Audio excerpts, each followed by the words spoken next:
Hi, my name is Kofi, London rent-to-renter with multiple deals based in North and Central London. In today's video, I'm going to talk about the realities of rent-to-rent. You often hear about all the positive things, but today I'm going to give you the real, I'm going to give you the breakdown of some of the challenges that come with the rent-to-rent business. So the realities of rent-to-rent, it's an absolutely incredible strategy. It's changed my life, it's changed hundreds of people's life. But the reality of rent-to-rent, what they don't tell you, it's not a property investment. Rent-to-rent is a property business. Yes, that's right, it's a property business. You serve your guest and you serve your landlord, right? It's not passive, you have to work in the business, and especially in the early days, when you start off in rent-to-rent, when you haven't got a team, housekeeping, maintenance, and people that you can call upon, you're going to do a lot of the running about. For example, I've had it where boilers are broken or needed fixing at 11 p.m. when I'm at home, sat there with the missus and I've had to pop out. Or even quite recently, a bed has broken whilst guests are in. All right? When those things happen, you have to take care of it then and there, because in reality, it's a hospitality business. It's a people business. And people will leave reviews, and reviews equals to more bookings or less bookings if obviously those reviews aren't good. So that's reality number one. It's not a property investment, it's a business. However, although it is a business and you can be working in the business for long hours in the beginning to build it up to where it needs to be, the cap on rent-to-rent for SA or HMO is a lot higher than working a normal 9 to 5. With a normal 9 to 5, there is a cap to a degree, right? Because not everybody can become a director, not everybody can become a manager, so therefore your salary or income is capped at a certain level. The beauty of rent-to-rent is you can scale at an incredible growth to 10x in, say, the income that you currently have with your 9 to 5. And one of the best things I love about it, if you get it right, you can have the time freedom, the financial freedom, and the location freedom to run the business from anywhere. Another reality with the rent-to-rent business is the low seasons and tough months. This equals to inconsistent chunks of money, right? It isn't consistent, so it isn't a strategy that you will invest into and you're going to make £1,000 every month. Whilst it could be, it's not always like that, because the reality is we have our high seasons and low seasons. So a typical high season for the rent-to-rent business is from April right through to September, October. Now this can be area dependent also, because in some bigger cities it tends to be a lot busier and you're going to have high demand throughout the whole year. But in some areas you have high season and a low season.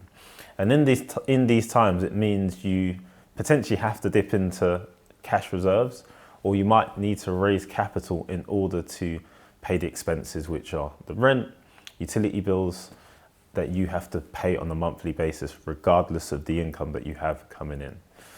So one of the ways around this is to really forecast your numbers.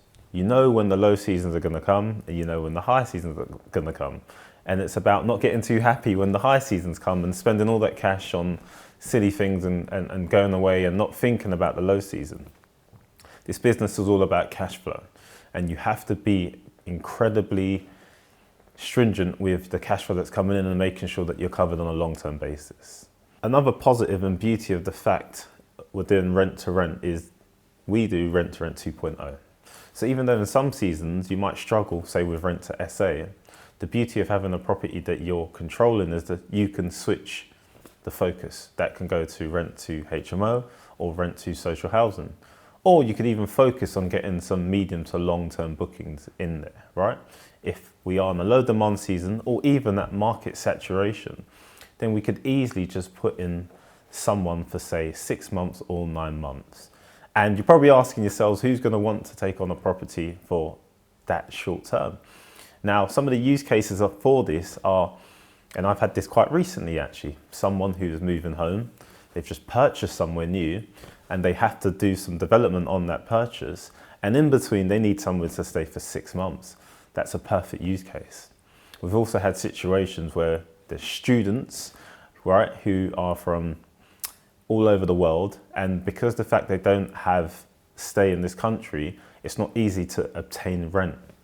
These sorts of people are perfect for the medium to long term rents. That's the beauty of Rent to Rent 2.0.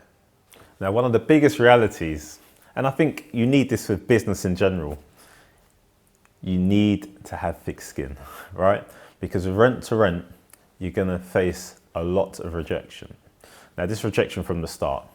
The reality is you're not gonna rock up to a landlord or to an agent and just say, can I take your property? And I'm gonna put my guests in there or clients and they're just gonna give it to you.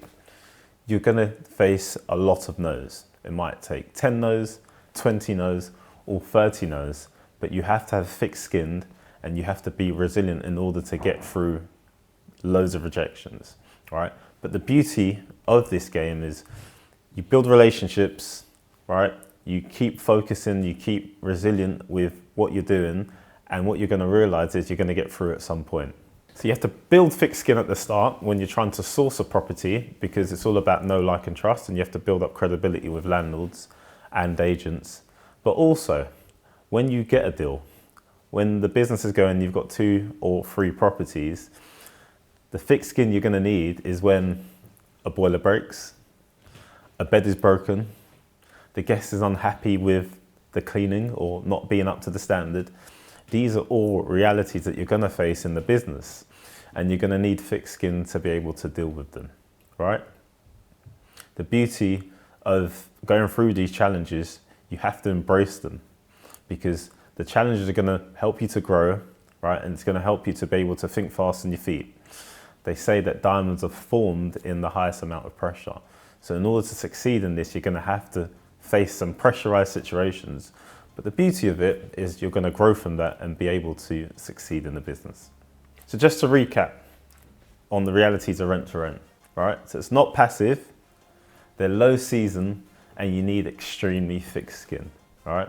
But on the flip side, whilst I've had the experience of, all those 3 things that I mentioned, I wouldn't change this and go back to my normal 9 to 5.